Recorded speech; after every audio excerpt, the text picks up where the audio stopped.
Hello, hello. Welcome, welcome, welcome. All right, so we are now in week two. I hope I did not scare you guys in week one. Week two is an exciting week because we are covering facial machines, waxing, and career planning as far as the text. In class, you guys are going to be diving into facial machines. Waxing is week four, okay? And then we'll be nibbling on some career planning. So this chapter this week is so unique because everything that we're covering in the text, you guys are also going to be seeing in class as well. So it goes hand in hand. So this week we will be covering 3 chapters, and it's a long chapter. I'm going to be very transparent with you guys. However, we're going to cover it because guess what? That's just what we do. Now, we're going to be covering chapter 10 in the big book and chapter 8 and 9 in the small book. Okay. I'm going to share my screen and I'm going to start with the big book because that's the book I'm starting with. All right. Chapter 10. I'm going to start with a quote. Beauty begins the moment you decide to be yourself, by Coco Chanel. I love Coco Chanel so much.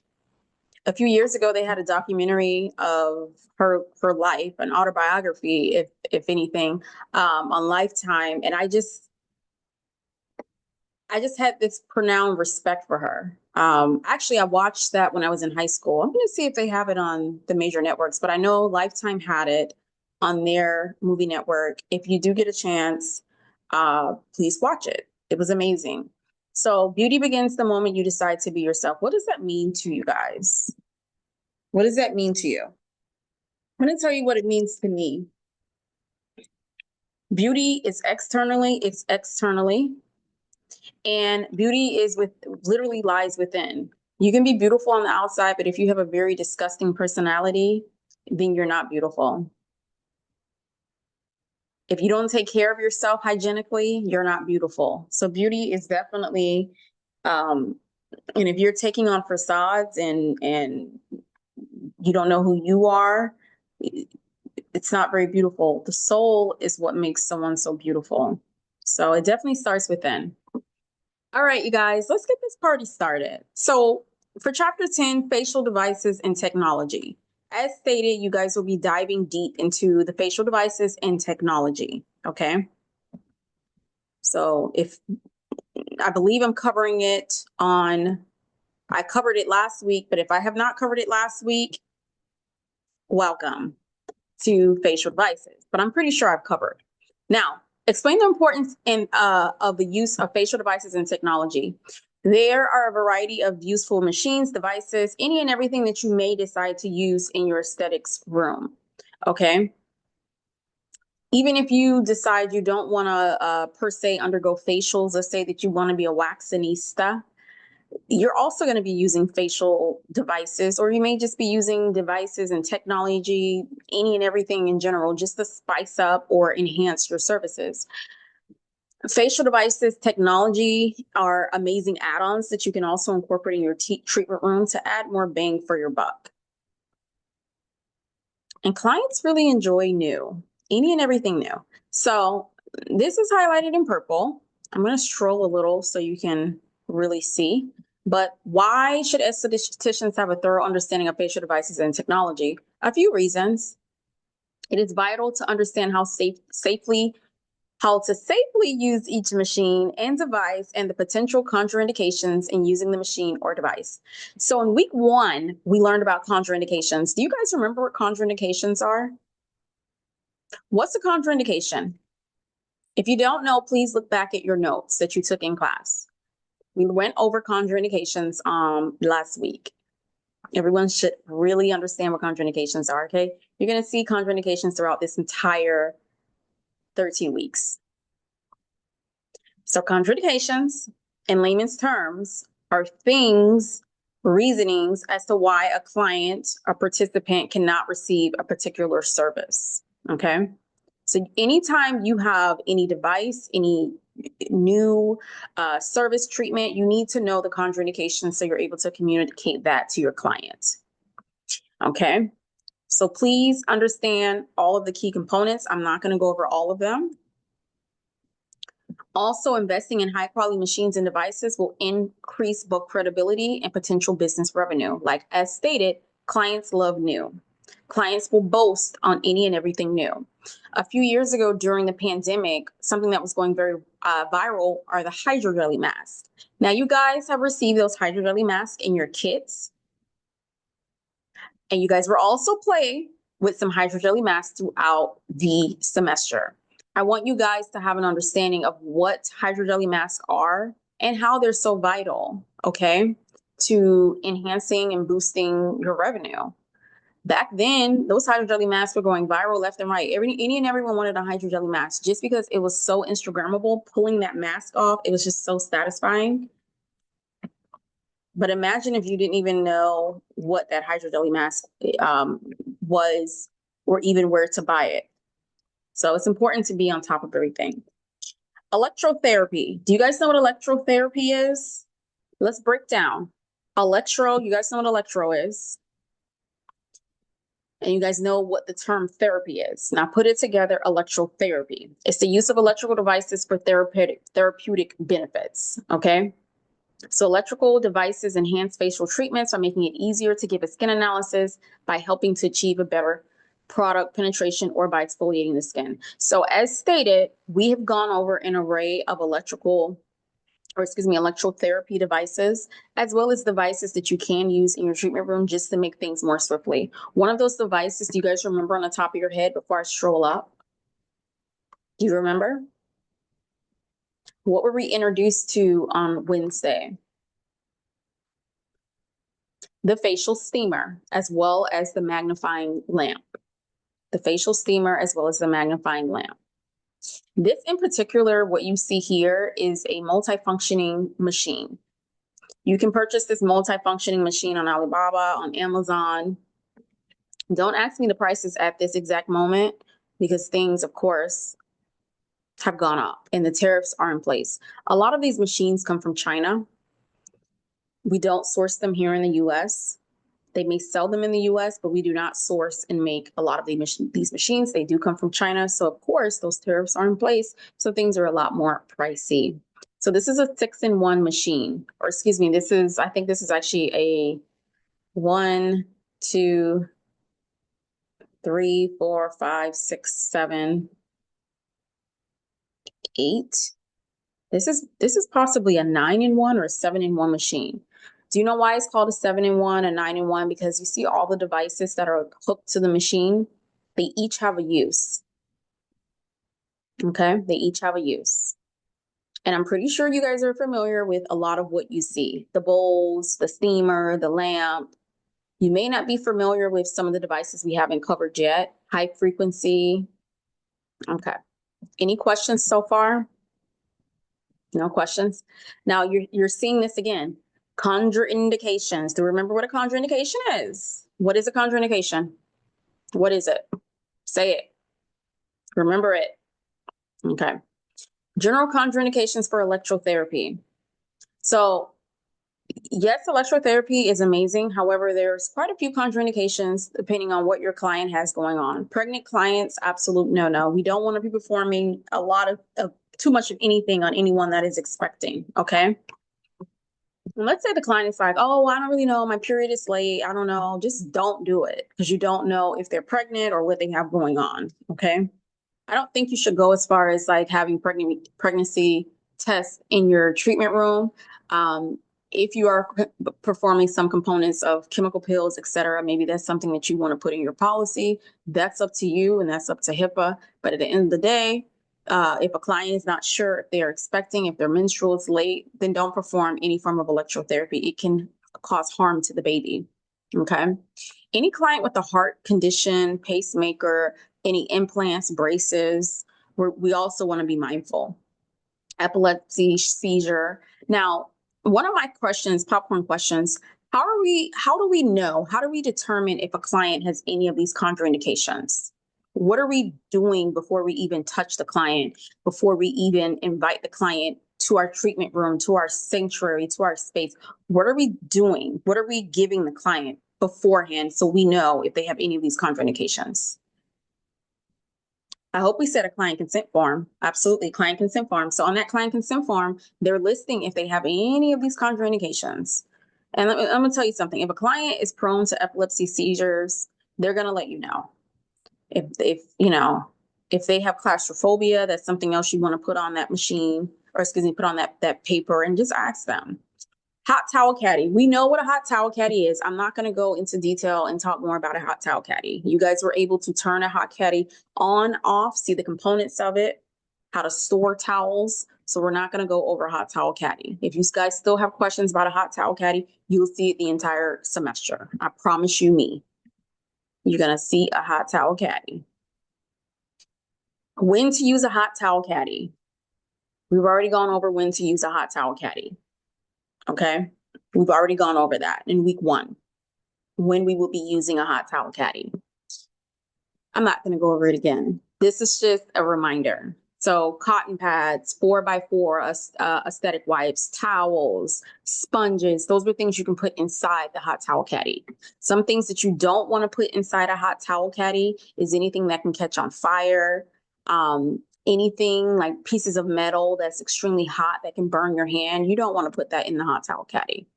Any questions about that hot towel caddy? I'm going to open my chart just to make sure I'm on the right page. Okay. Now we're going to, in a moment, we're going to go over a recap of the magnifying lamp. Or not. Yes, we are. Here we are. Here we go. Now we're going to go over just a brief recap.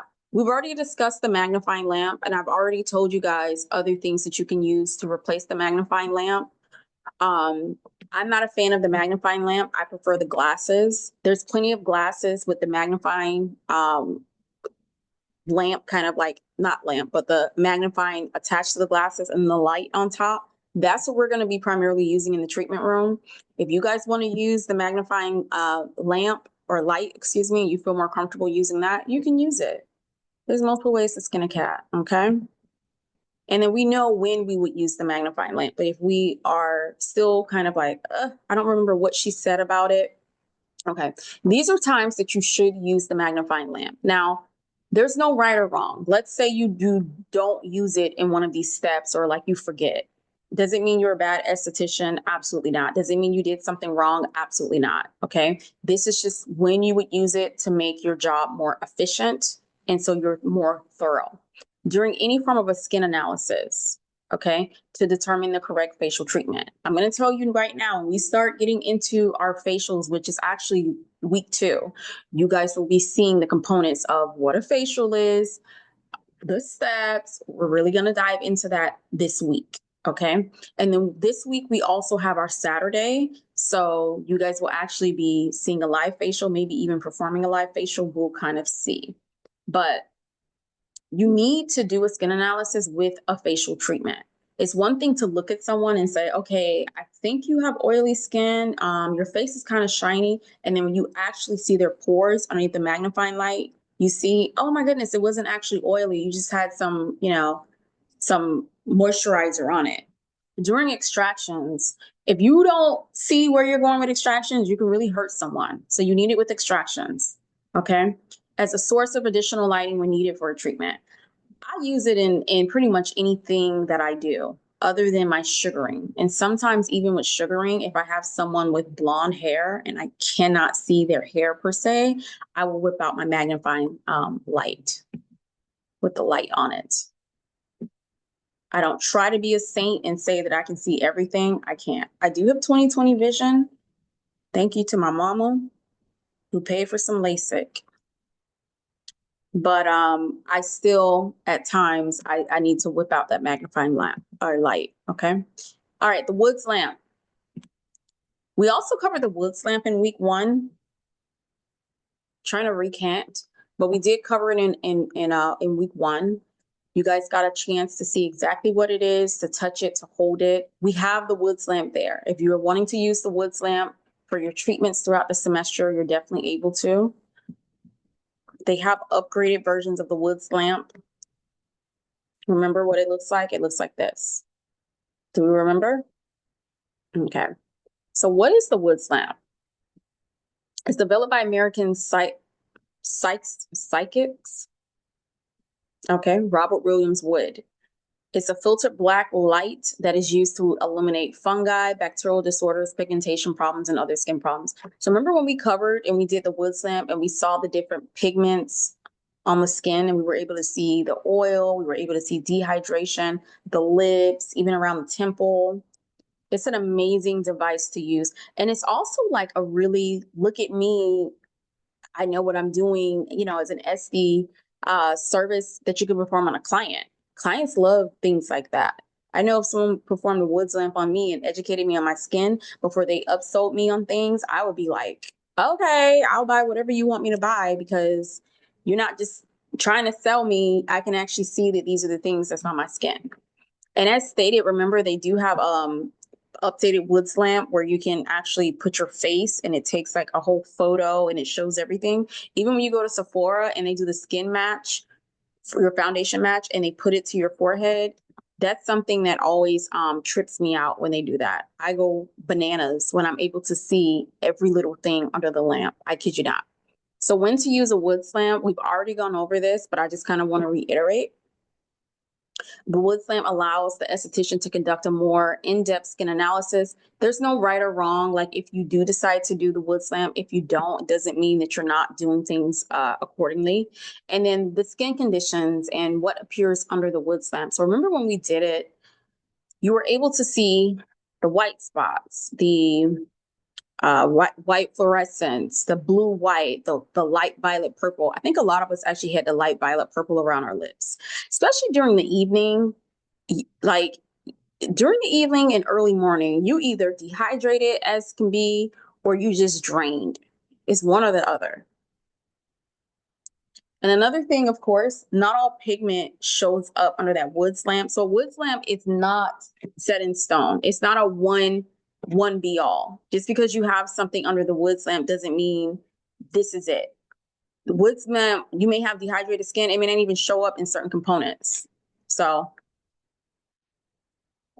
the Woods lamp is not replacing your actual skin analysis, okay? Contraindications, we kind of went over the contraindications. We'll talk about the contraindications just briefly. You have to make sure, first and foremost, you are in a completely dark room. So if you don't have control of the light setting in your room, or maybe you have a window in your room, it may not be the place to do the Woods lamp test. I would say the best place to do it is in the bathroom, or if something is pitch dark, but you have to make sure there's no light in general. So, you know, put a towel or something underneath so light doesn't get in. And for some people, that's the biggest thing. They don't have control over the light. So they're not able to properly perform the Woods lamp activity. Now, safety and maintenance of the Woods lamp. Make sure you're treating it like your firstborn. Where does that statement even come in? Treating something like your firstborn. You should treat it in general. All kids should be treated equally. And no, I'm not an only child, and no, I'm not the firstborn.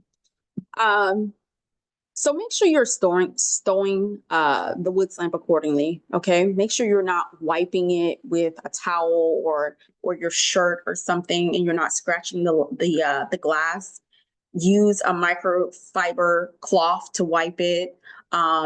Make sure you're storing it somewhere and things are not packed on top of it because you don't want to crack it. So just be mindful of that. Okay, we've already gone over the rotary brush. We're not going to go over it again. Have an understanding of how the rotary brush looks, how it's spelled, just so that you guys can know what a rotary brush is, okay? My biggest grievance, believe it or not, with Milady is a lot of the photos and even the terminology is very outdated. I don't even think they say rotary brush. I'm pretty sure the terminology now is just facial brush, not rotary brush. So even when you're looking on Amazon, a rotary brush is, the term is just like very outdated. Or even exfoliator brush, that's what they'll use, something like that. Okay.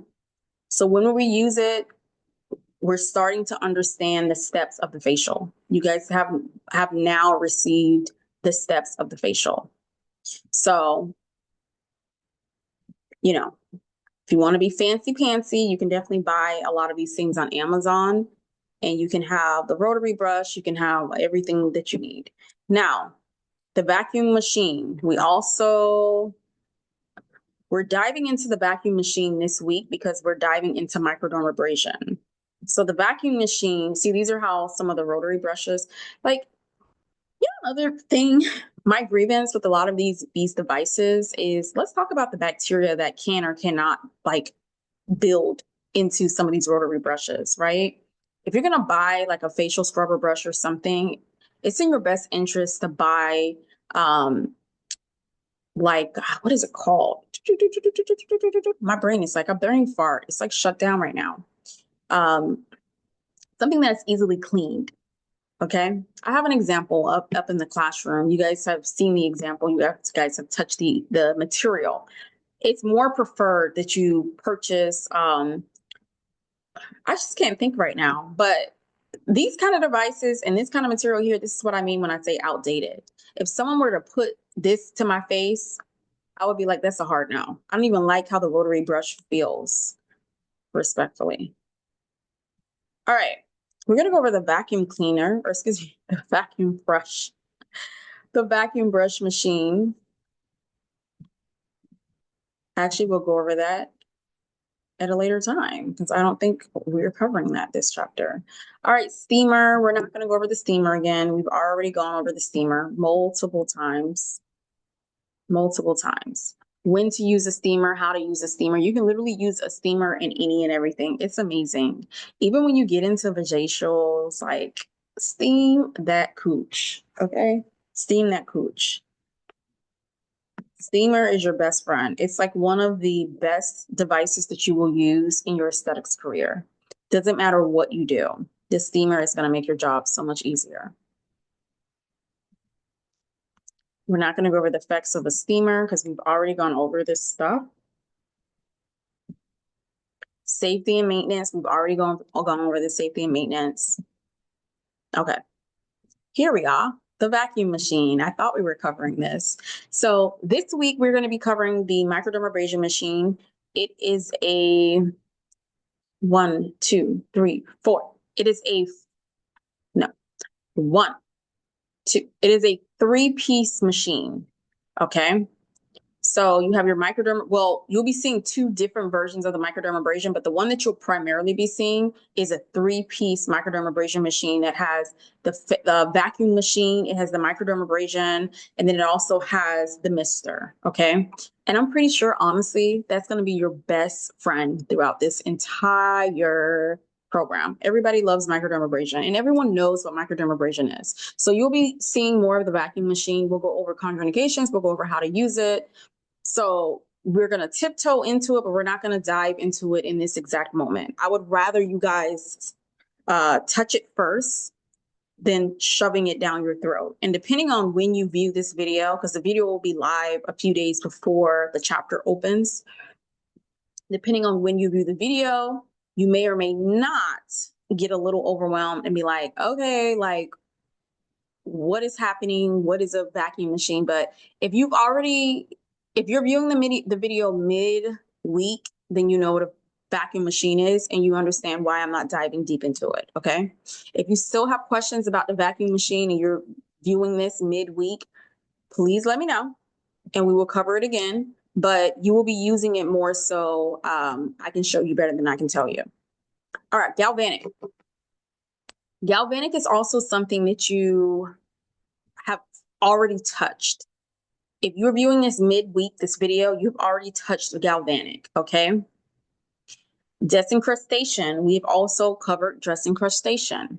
Now, desincrustation is amazing for softening the sebum.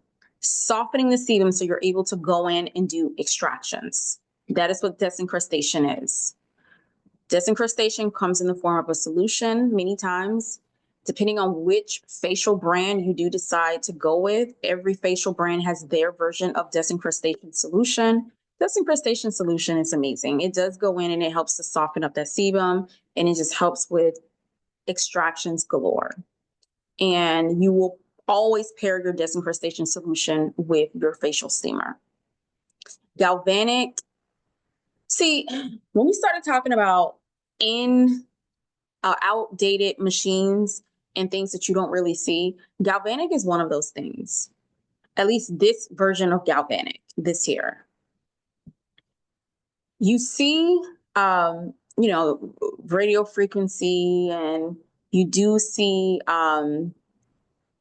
different versions of devices that help to like stimulate wrinkles and muscles in the face, but particularly a galvanic machine. You're not really married to a galvanic machine in 2025.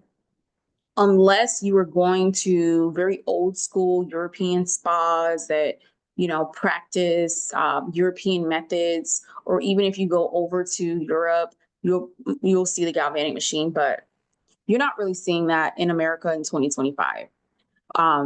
Galvanic machine is also one of those things. It helps soften the sebum. It helps to lift up all of the gunk out of the face. That's another thing. And when paired with the disincrustation solution, it helps to soften everything. So you're able to go in and do extractions and amazing. The thing I don't really too much care about the galvanic machine, I remember using it quite a few times in school and even when I was teaching and the other institutions, the galvanic machine really freaked the students out. Like you can feel it. For some, even you can taste the metallic in your mouth. Like it just was not a very pleasant machine. Hence why I didn't invest in purchasing a galvanic machine. Okay. But as long as you remember the galvanic and how it helps to soften the sebum, how you can use it in a positive and a negative, that's what I'm wanting you to understand. So galvanic current, this is a test question, it's highlighted in purple, is used when the esthetician's goal is to prepare the skin for extractions or assist in delivering targeted products to the skin. Okay, so remember when we were saying that you can also use positive ions or ion phrenesis when you have some facial wash on the skin and you're removing the facial wash. There's a lot of different devices. And the facial scrubber, remember the facial scrubber that we went over? If you don't remember the facial scrubber, we're going to see it again. Now, just remember, what is highlighted in purple, and don't be afraid of galvanic. Unbeknownst to you, you're using galvanic a lot of the times throughout your aesthetics career. You may not particularly see or hear the term galvanic, but you will hear and see the term positive and negative, if that makes any sense. All right, disincrustation. Disincrustation uses galvanic current to create a chemical reaction to the skin that emulsifies sebum and debris in the follicle. We're going to be talking a lot about disincrustation. Effects of disincrustation. Disincrustation is beneficial for oily or acneic skin because it helps soften and relax the debris in the follicle before extractions. Now, some people will ask me, so the only people that are able to receive disincrustation solution is oily or acneic skin? No. You can have somebody with combination skin that receives disincrustation, okay? And what exactly does that mean? It means that you will primarily be combination skin, T-zones are the problematic oily areas. You will primarily be applying the disincrustation solution to their problematic areas or their T-zone areas, okay?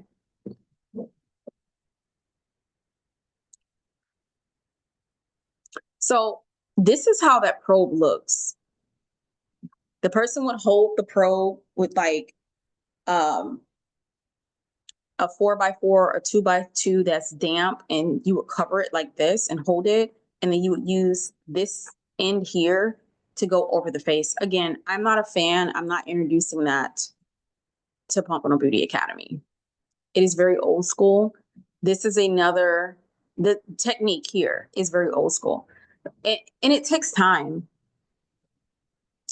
The facial steamer can do the same exact thing that the disincrustation solution can do, and then some. Or placing the disincrustation solution with the facial machine, the facial steamer, excuse me, can do the same exact thing instead of whipping out the devices. That's my personal opinion, but it's true. It's not really opinion, that's a fact. But we're going to respect what they have to say. We're not going to go over contraindications. It's the same contraindications for everything, anything facial devices. So a lot of this is repetitive. We're not going over it again and again and again and again and again. High frequency. Now, we've tiptoed into high frequency. We do have a high frequency machine that you guys are going to be dibbling and dabbling in.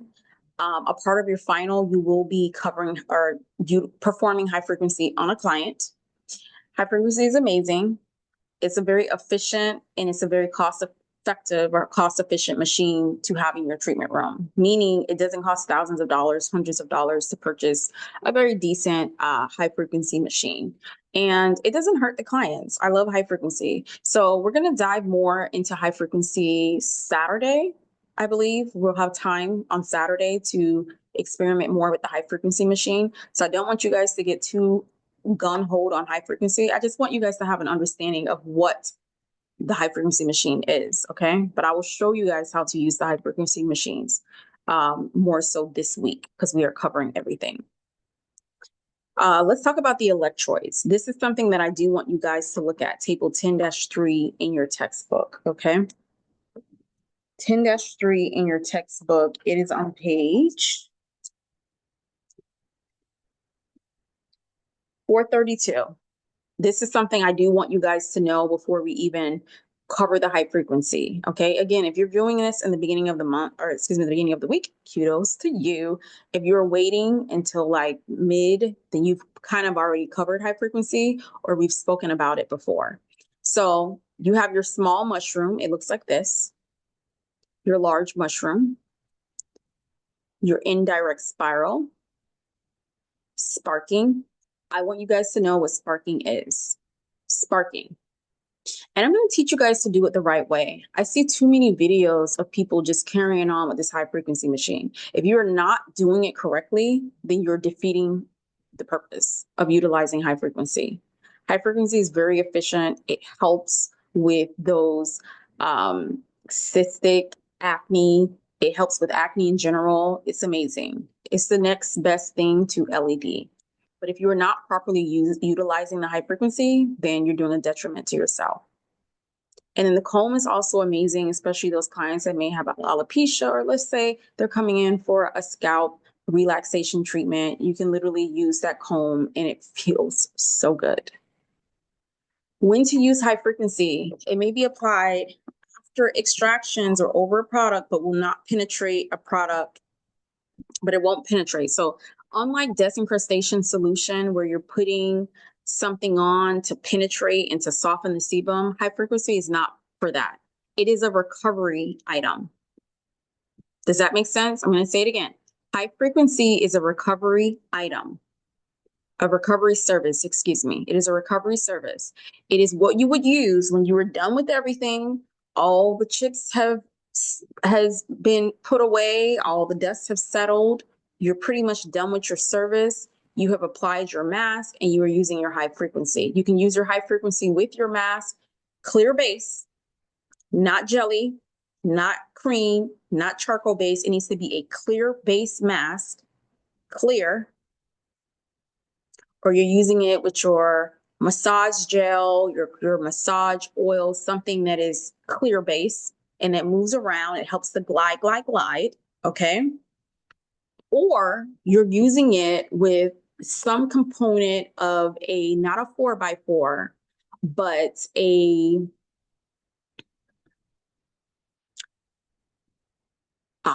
don't even know what the medical term is, a hospital cloth, a medical cloth, a Band-Aid cloth. Do you guys know what I'm talking about? The very thin, sparse one that doctors would use if they were applying like antiseptic or something. You would use that.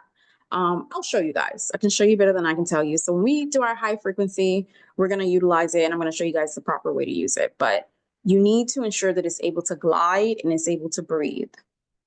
So you're gliding and you're breathing with that high frequency. If you're not, it's a wrap.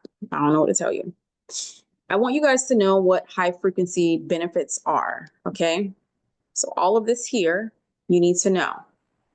Everything isn't highlighted. Let me see if it'll let me. Ooh. Yes, it will. You need to know everything in purple. So know what that high frequency is. I'm telling you, high frequency is going to be your best friend. And it should be the first machine that you purchase, respectfully. So high frequency, of course, has contraindications, as do any and every machine. One of the major contraindications that I want you to know about is pacemakers, braces, and pregnancy. Pacemaker, braces, and pregnancy. It should not be used with pacemakers, braces, and pregnancy. Even my mom knows about high frequency. The other day, she was requesting high frequency. I'm like, how do you even remember what it is? She was saying sparking. She was like, can you do the sparking thing on me?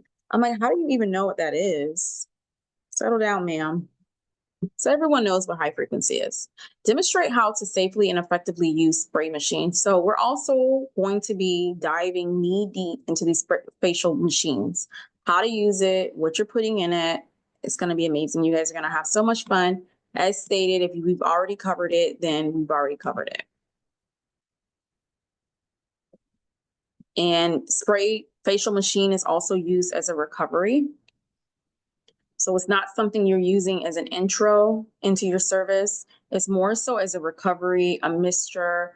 It's toning. You're putting toner in there. So it's bringing the skin back to its natural pH balance. You're waking the client up from their nap. Welcome back. All right. Any questions so far? If you do, please text me. Please text me.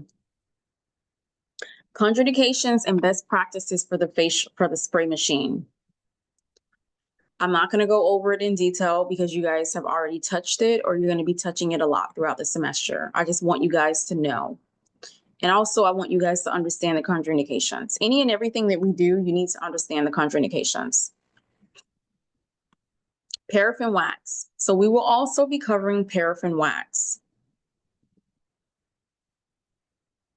Okay. Paraffin wax. When to use paraffin wax, how to use paraffin wax, what is paraffin wax, how does paraffin wax feel? You guys will get a chance to also experiment with some paraffin wax, okay? Effects of paraffin wax.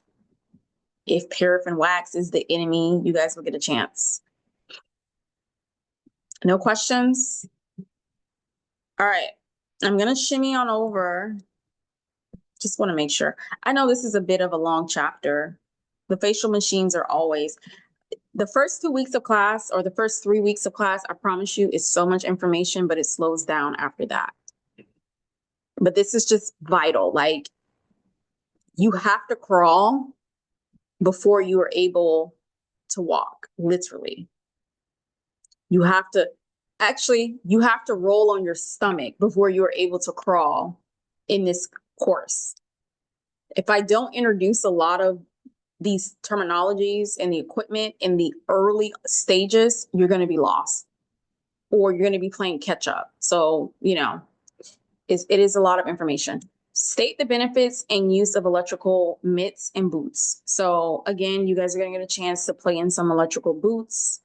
Actually, the mitts, I don't have the boots, but the mitts, you'll get a chance to play in the mitts, see how it is, touch it, feel it, grab it, turn it, flip it. Yeah, all of that.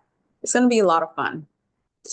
So an electrical mitts, boots, of course, is considered an add-on, or you can build it into your service. It's really up to you, but clients love it.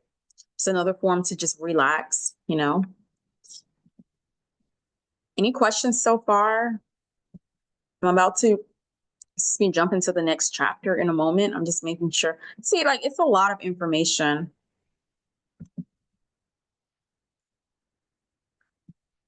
Okay. Let me go back and see what's on my notes. Okay, that's it for this chapter. I'm going to shimmy on over to chapter 8. So one memento, I'm going to pause. Please use the restroom if you need to use the restroom. The next 2 chapters is going to go by a little quicker. It's in the smaller book. The smaller book covers a lot of the business components of things. So it's not as laggy when it comes to some things. So use the restroom, take a break. I'll be back.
Okay, I'm back, you guys.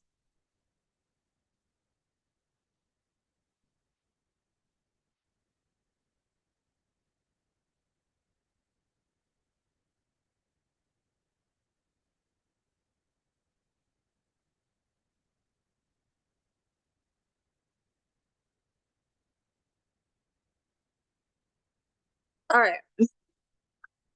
You know what? I didn't even share the screen. Hold on. Apologies.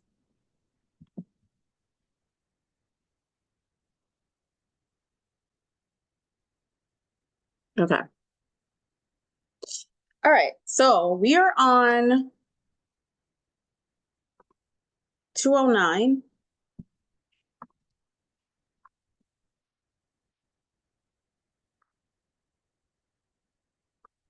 All right. Career planning.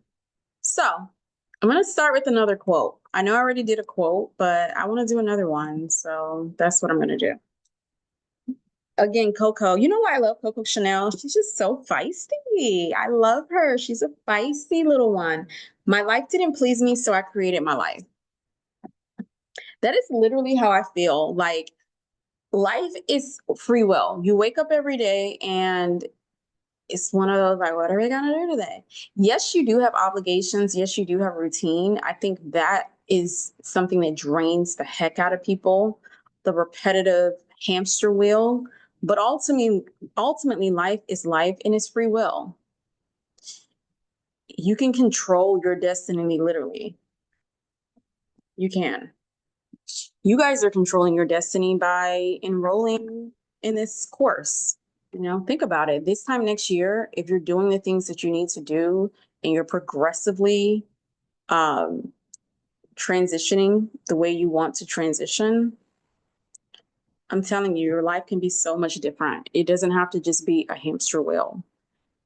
It can be a random Thursday, 12 o'clock in the afternoon, and you're out having lunch or you're at a movie and your bills are paid, you're happy, and 6 months later, you're preparing for a trip to a destination you've always wanted to visit.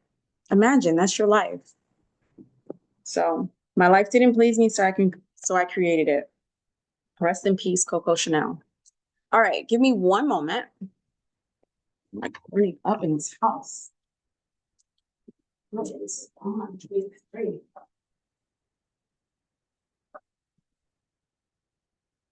Oh, Lord.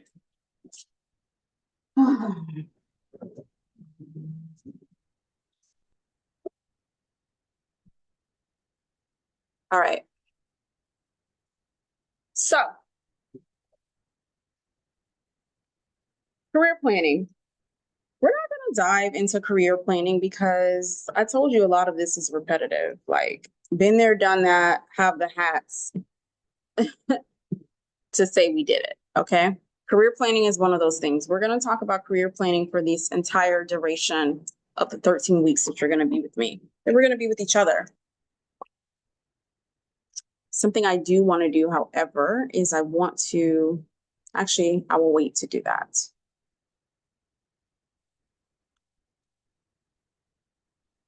Okay.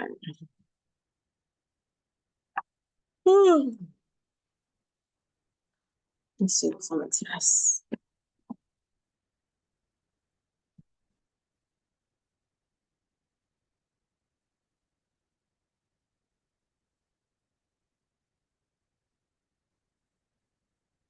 What is the test for this?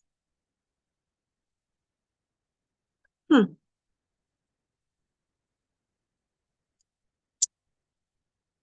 Yeah, that doesn't make no sense. That's why it's so important to be organized.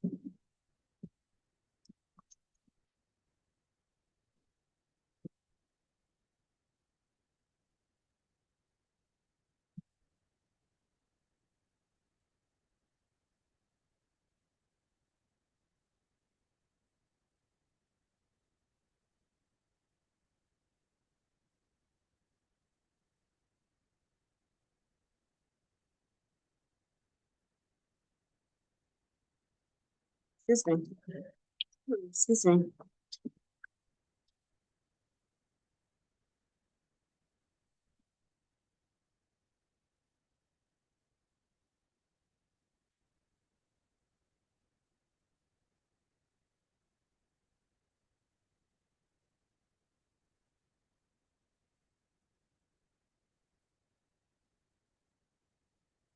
Okay, you guys.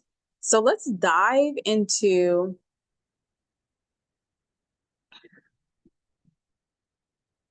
219. So as stated, for chapter 8, the last week, we spoke a little bit about booth rental. We also spoke about different components that you can use if you're wanting to work for yourself, whether it's working in an independent shop, working in a standalone salon suite, or even working for a major corporation. Okay. So independent shops look similar to this.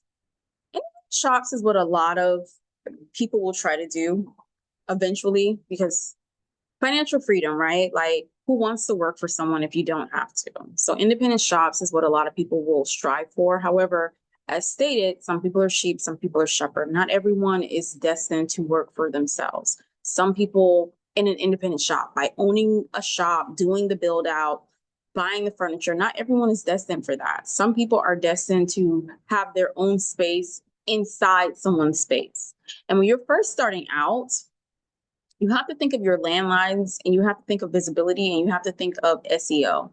We'll cover more of SEO, but SEO, for example, is if you Google lashes near me, facials near me, hair near me, waxing near me, what pops up? SEO has to do with visibility on a wide spectrum, primarily on Google, or even, you do your website and you put certain key terms in your website. It helps with your SEO. You get certain articles published about you. Let's say you do a blog and you do a beauty blog and all you talk about is waxing, facials, and whatever services that you offer.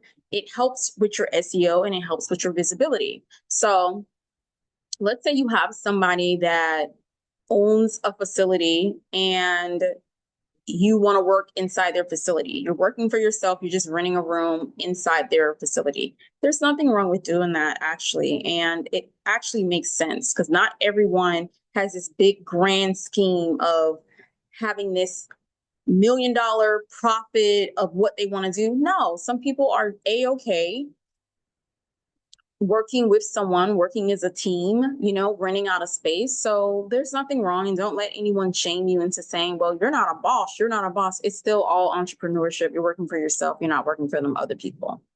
So an independent shop, independent chains. So that's another thing. Your independent chains, your European wax centers, your amazing lash studios, your Hand and Stone, your Massage Envy. Those are independent chains.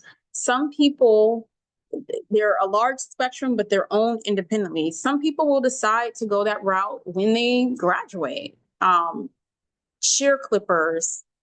Um, it's another place that I forgot what it's called. Supercuts. Those are all independent chains. And then you have your large chains. Okay. Um, doesn't matter which country or which place you go to. Like, let's think of McDonald's. They have independent chains of McDonald's, and they have large national McDonald's. You have McDonald's that are owned specifically by a person. Chick-fil-A's, they're privately owned. And then you have the large national chains that are solely incorporated under McDonald's. So I may be the owner of a franchise, and then you have the sole McDonald's that's run and operated by the corporation. Does that make sense? I work for McDonald's, but I'm franchising this location. So I am the owner. This is my location. And then you have some locations where it is not franchise. It is McDonald's Corporation. Right? All right. And then you can also, you know, you have your places where you work inside hotels, or you work inside airports. They have so many different things that you can do. And then we went over booth or suite rental, chair rental. It's all the same thing. Okay. Depending on what you want to do and where you are, you have to decide what's for you. When you're first starting out, booth rental may not be what is for you unless you have a designated committed clientele that's coming once a month to help with that overhead. Booth rental may not be for you. You have to decide. Targeting the establishment. Don't wait until graduation to begin your search. You guys are not waiting until graduation. A lot of what is built into the curriculum is actually starting now, doing your build out now, doing that business plan and the green print now. A lot of it is just do it. Nike style. We are doing it now. We are not waiting until week 13 to decide what you want to do with your life. You're going to see, you guys are going to get tired of me asking you repetitive questions. I'm going to be asking you over and over again, what are we doing? Where are you working at? So, once you do decide kind of where or what you want to do, you know, start making contact, start letting people know like, hey, I'm graduating. If you want to work for yourself, start posting those photos showing that you're in school. You're about to get that license. Who's ready to be a model? You know, slight model fee, but once I graduate, prices are going to go up because I'm a licensed professional. Networking. Do you guys know what networking is? What is networking? On the top of your head, what is networking? I'm pretty sure you guys heard the term so many times. Networking is a suitable approach to increasing the breadth of scope of your contacts. So networking is essential. I'll tell you pros and cons about networking. My pros and cons about networking, not in general. This is just my personal opinion. Networking is very essential in this industry, especially when you're first starting out. When you go to these networking events, you're bringing your business card, you're passing it out, and that's networking. Now, my grievance to networking is I feel like sometimes it can be a little salesy. Like, you're there to get to know your network of business professionals, but then you also have people that are there to sell you on whatever they're selling. Whatever they're in business for, they're trying to sell you. I think that people get networking events sometimes wrong. All of these people, see, they tell you all of these people can be your potential clientele. No, they're not. No, they're not. Not everyone is here to buy. Some people are just here to be moral support, and that's what they're here to do. Do not be that person that turns every networking event into buy, buy, buy, buy, buy. Have your business card, give them your business card, take their business card, maybe follow up and say, you know, it was a pleasure getting to know you, blah, blah, blah. But we're not here trying to sell them on everything under the sun. If they ask about it, is one thing, but just trying to sell them, it is so annoying to me. I think that was one of my biggest grievances when it comes to networking events. Like, we're all business owners, we're all trying to get it in the mud. I am not your clientele. Go find your clientele and go sell to them. And don't harass me after with emails and text messages about things that you want me to do for you. I'm not doing that. Resume. Everybody knows what a resume is. I'm pretty sure if you've ever held a job at any point of your life. Resume. And your resume needs to reflect what you are currently trying to seek in the job industry or in the job market. Okay. Your resume should, if you were trying to obtain something in waxing, it should highlight all your credentials in waxing first and foremost, and maybe facial credentials towards the end. We'll go over resume. We're not going to dive deep into resume, but we'll go over resume. If you're wanting more thorough with resume, please let me know. If you have a resume that you want me to look over, please let me know. I'm going to look at these page numbers because I am pretty sure I am getting sidetracked by just strolling. Okay. Prepare for a job interview in the beauty industry. I'm going to tell you one of the biggest feedbacks that I've heard about job interviews in this beauty industry.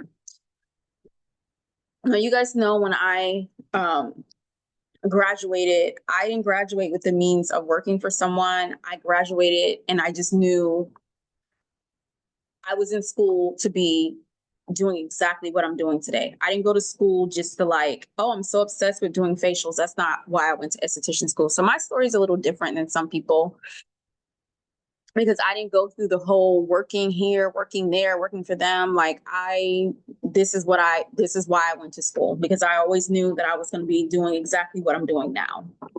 So interviewing for the beauty industry can be a little annoying because, excuse me, it is very repetitive and it is also very competitive.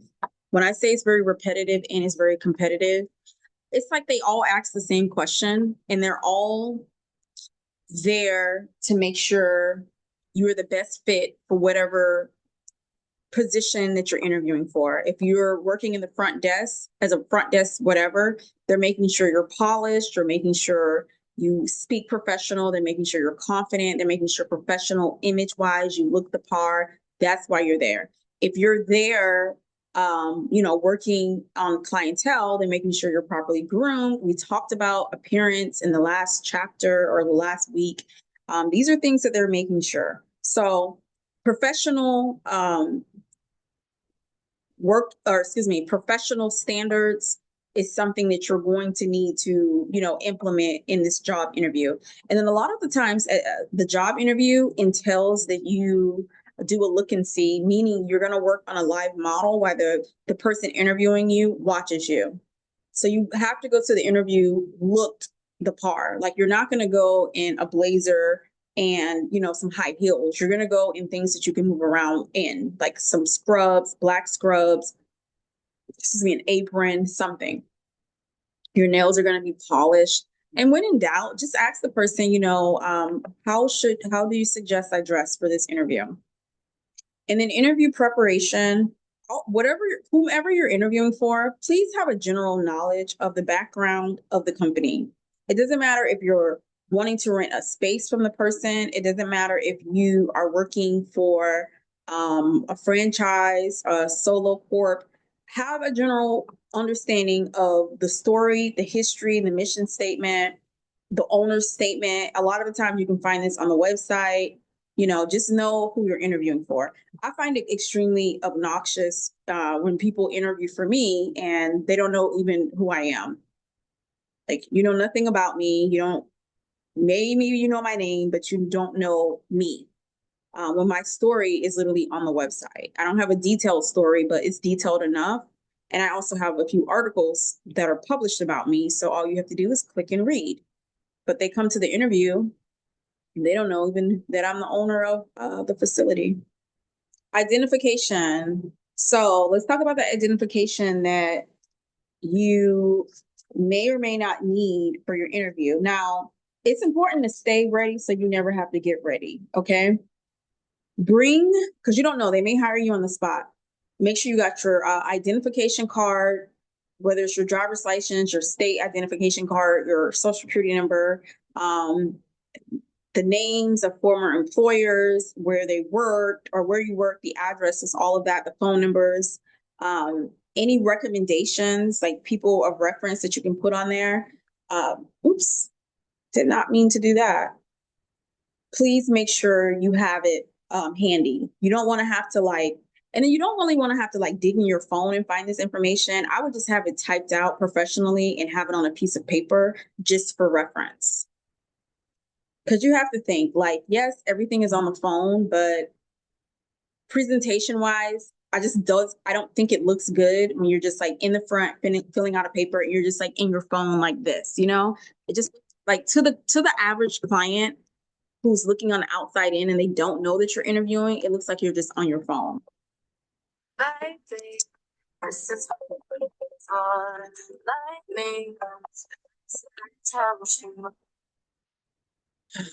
Dapper Dawn. Okay, I'm sorry. I don't even know.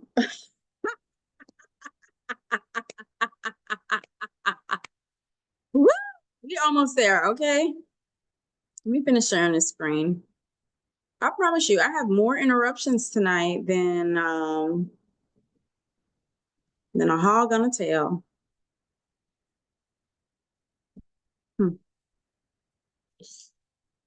Doo-doo-doo. All right, so we already went over preparing for the job interview. Excuse the interruption once again. Okay. The interview itself, as stated, just look professional. I would also, something else you can do? Have a QR code with your socials, because remember, we're using our socials as a portfolio. So instead of asking the person oh, do you have Instagram? Put me up. Just have a QR code so you can just scan it and you're not strolling. Sometimes they have other people to interview and they don't have time to sit in and do all that nonsense. Now, let's go over the legal and illegal components of a job interview. So the legal components, they're going to ask your age, date of birth. They're also going to probably ask you about smoking, drinking, citizenship. Now let's talk about illegal questions. Okay. How old are you? Or excuse me, how old are you? Are you a U.S. citizen? What is your native language? Those are questions they should not be asking you. They can't ask you if you're over the age of 18 or, hey, are you over the age of 16? The reason why they can't ask you specifically oh, how old are you? Because it can definitely come off as ageism. Let's say they have a vendetta against people who are in a certain age bracket. It's very passive and it can come off as they have some form of a discrimination. So asking, are you over the age of something? Are you over the age of 21? Are you normally 18 or 16, 18, and 21 is the age that they'll ask you, are you over the age of whatever? Are you physically able to perform this job? So they can't ask you if you have a disability. Okay. They cannot ask you if you have a disability. Are you authorized to work in the United States? They can ask you that, but they can't ask you, do you have a green card? Do you, what language do you speak? They may ask you, do you speak multiple languages? But they're not going to ask you, do you speak, well, they may ask you if you can read and write English literate wise, but they can't. And those were test questions because of course they're highlighted in purple. So if you cannot remember or don't remember, please go back. Now we're going to shimmy on over to chapter 9. Chapter 9, I promise you, is not as detailed as the other chapters. Okay. So chapter 9 covers on the job.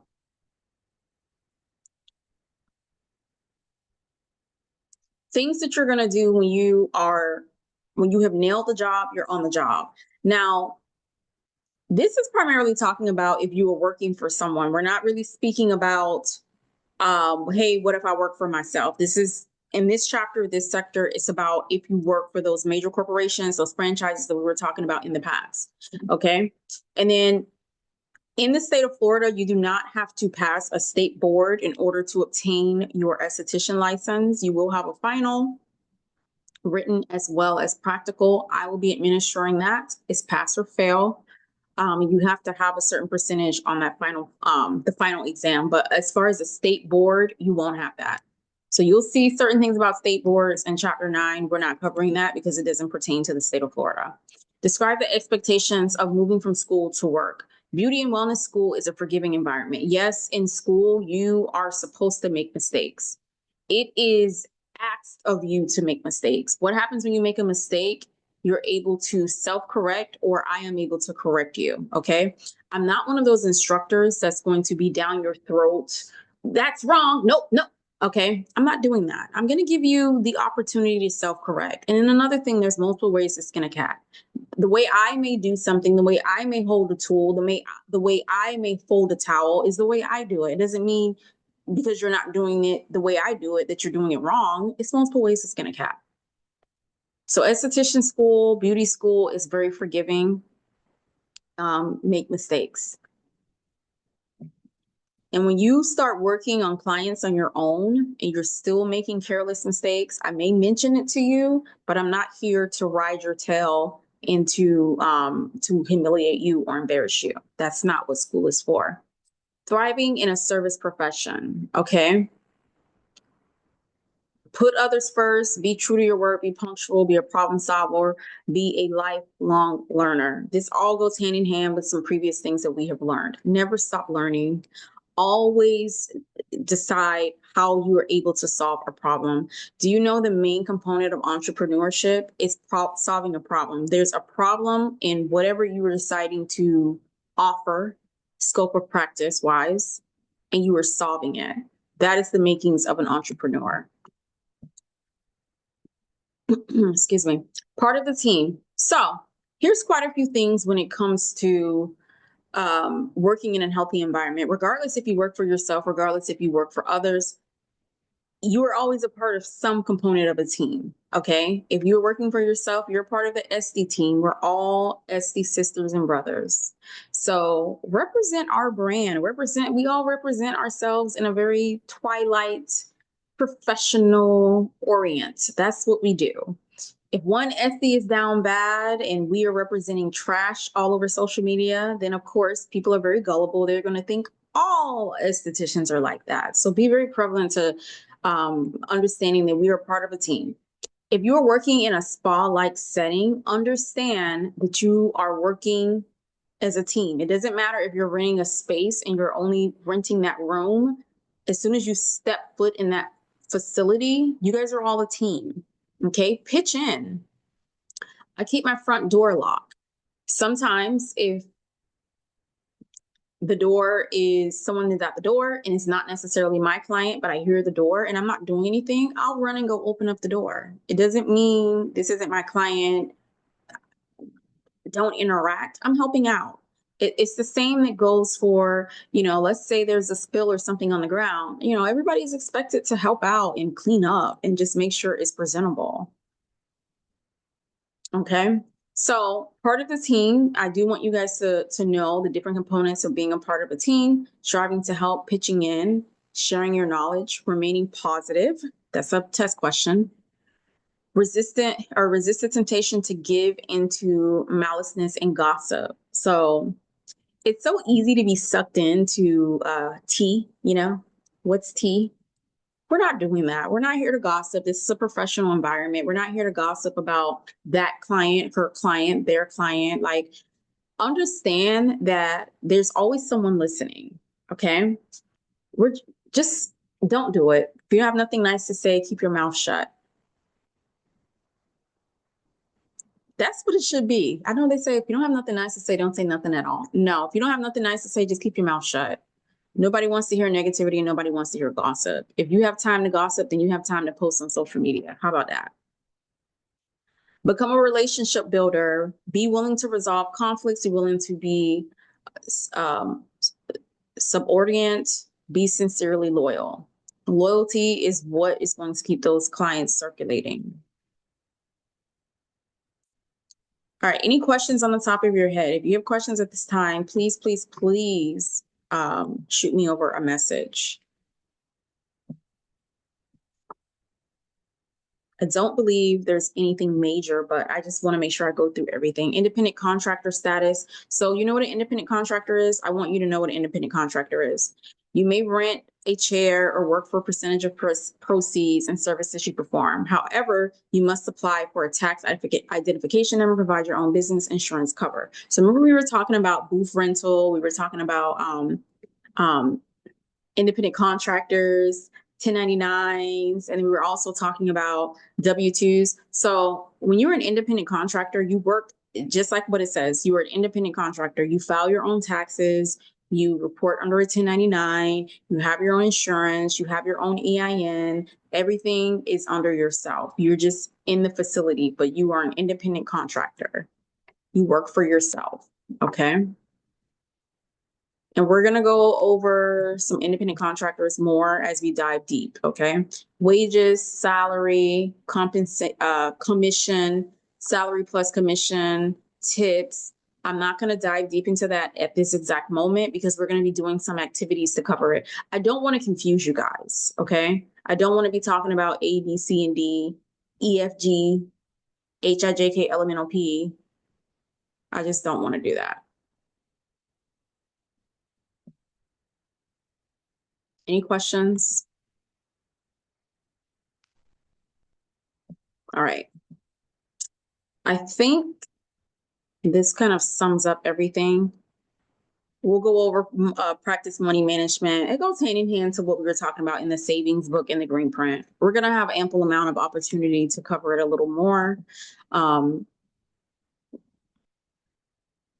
Income, 1099s. Okay.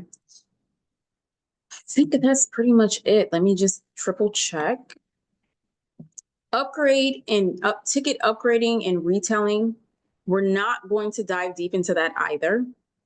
I do want you guys to have a general of what the difference between ticket upgrading and retailing, because we're going to be doing some activities throughout the chapter. And in those activities, we're going to be doing role playing and we're also going to be doing some upgrading. So think about if you ever go to the movie theater and you order a bucket of popcorn and they're asking you, did you order a medium? And they said, do you want to make it a large for 75 cents more? You're probably going to make it a large for 75 cents more. Okay. They're upgrading you. They do it everywhere you go. They try to upgrade you in some component. I know when I go to Dairy Queen, I will order a Blizzard and they'll say, is that a medium? No, it's not. It's a small or a mini, not a medium. But they just them saying, is that a medium? Most people, if they're not listening, they'll say, yeah, sure. They just upgraded you unbeknownst to you. They do the same thing at Chick-fil-A. You know, they'll say, is that a large fry or is it a large or medium? No, it's a small. You're like adding to the obesity epidemic here. Gluttony.